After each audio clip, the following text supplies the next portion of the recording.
So people have been saying things like you gotta wear a mask, but they gotta understand that that's that is definitely violating some of our rights. It's critical for people to understand that our rights come from God or from at least not from the government.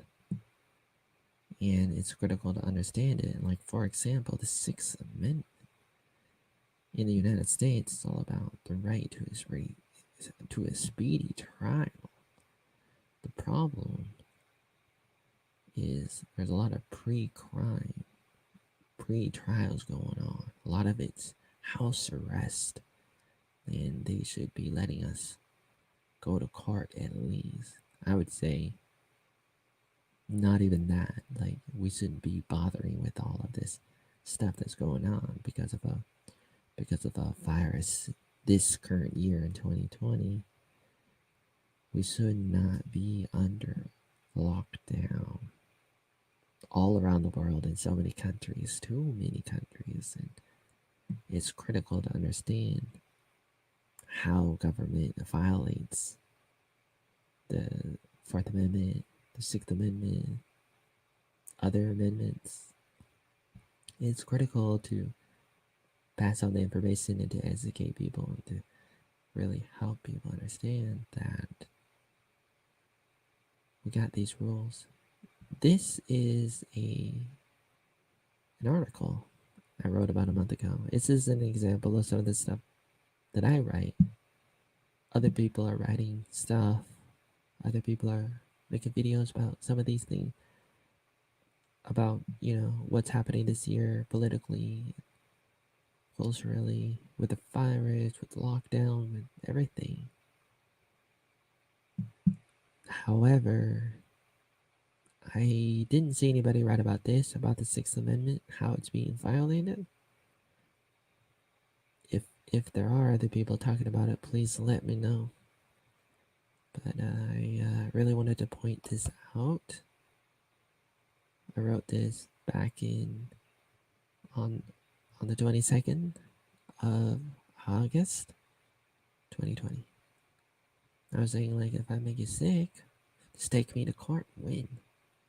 Make me pay a lot of money. Make sure that I rot in prison, in jail, in hell, in a dungeon, wherever. Just make sure you win instead of trying to use peer pressure. Like, don't use this just peer pressure and mob rule like a democracy. I mean, like, I prefer a republic over a democracy, but it's important to understand that we don't want to become like some of those horror stories found in some of those science fiction movies, like The Matrix and Wall-E and The 100, which is like Wall-E, and there's the Minority Report and Judge Dredd and the Terminator. The list goes on, but in some of these, regarding the future, they have things like where they take you to jail because of what you might do in the future. Maybe you had a bad thought, or you said a bad word, like you had some kind of hate speech. Doesn't that sound like today? Doesn't that sound like we're already in it? Infowars.com. And I did post a video about it already. And we do have freedom of assembly and HIPAA, medical rights. We got the Fourth Amendment rights. And it could be difficult. And there's a lot of things to talk about in regards to these things that's happening this year, in 2020. It's difficult to summarize it in some ways.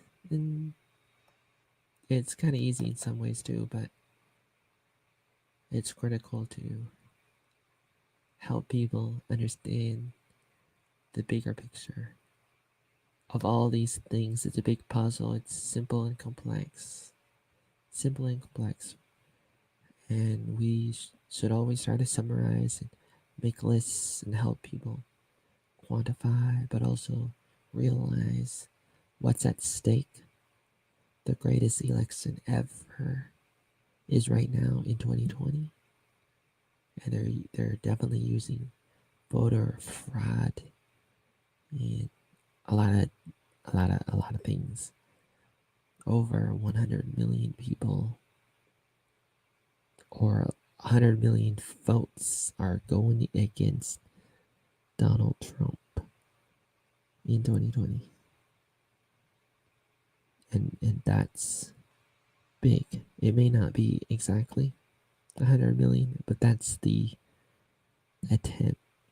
That's what they're trying to do right now. They're trying to do that. They're trying to at least 80 million is the projection, but it's much bigger. But a lot of things are happening. We can talk forever about it, but it's critical to remember.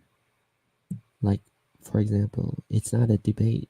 It doesn't have to be a debate about mask or no mask, or you can fill in the blank about a number of issues, but that's not the most important battle. It's not the most important question to wear a mask or not to wear a mask. That's not important. It's important in a way, but we have more important things to talk about, more important things to be concerned about. We got to be concerned about the bigger picture and the bigger problems of tyrannical government, globalism, the overlords, the power that be. They come in with these things, with these excuses, and some of it's true, some of it's kind of true or not true. It's a combination of different things at various levels. But we shouldn't get lost. We should not get lost. In regards to these things, of course, you can wear a mask or not wear a mask sometimes, and you can or should have the freedom to make these choices in regards to many different things.